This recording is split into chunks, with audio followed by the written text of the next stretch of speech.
This is David again with Securely. In these videos, we're going to show you how to use teacher tools. That is the teacher portion of Classroom. This is where your teachers will be able to manipulate the devices, push out URLs, and keep their students on track with using Classroom. The very first thing that they have to do is log into the system. Once again, they're going to go to Device Console,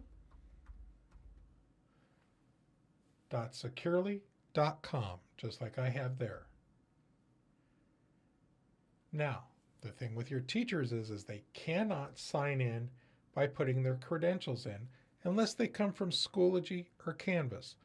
Those they will, but if they come from Google Classroom, they will need to use the Sign In with Google button.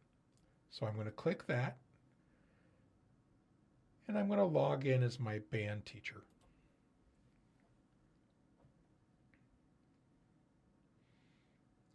And there we are. Now we're inside the device console for Classroom.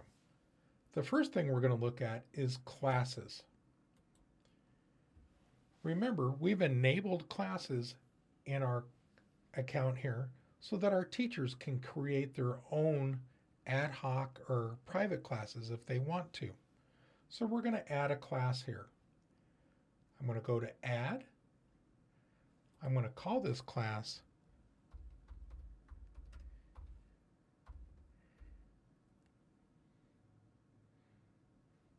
Music Theory 1.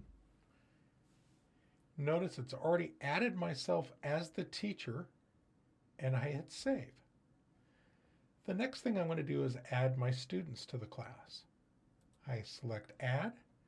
Yes, I can put them in manually if I want to, but an easier way is to hit the Import from Google, and I'm going to select the OU that I know that my students are in. They're in the student OU. Now I'm going to select my students. I'm going to choose Darren, and I'm going to choose Keenan.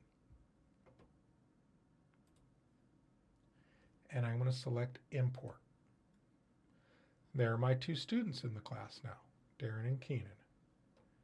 If I use the breadcrumb and go back up here to Classes, you'll see I've created my Music Theory 1 class.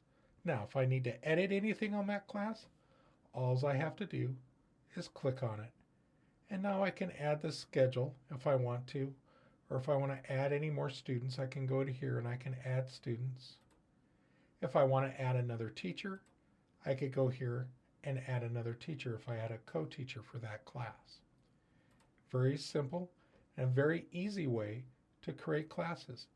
You can also clone classes. If I wanted to clone this class, all I would have to do is put a check mark in it and hit clone, and it makes a copy of that class. Please notice it does not add the students to the class.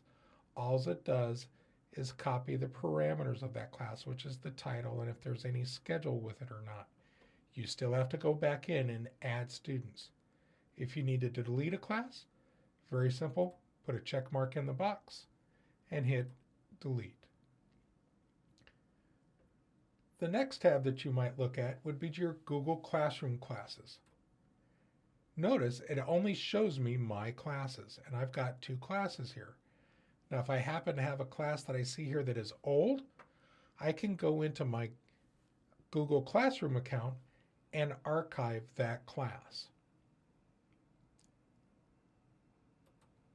The class session history class shows me any of the classes that I have that have been started and stopped.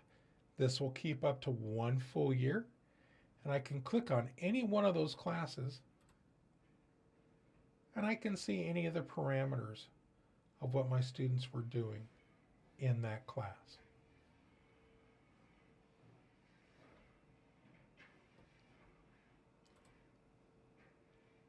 And active sessions, it would show me if I had any active classes running at this point, and I could click on them and see them and what they're doing in Teacher Tools.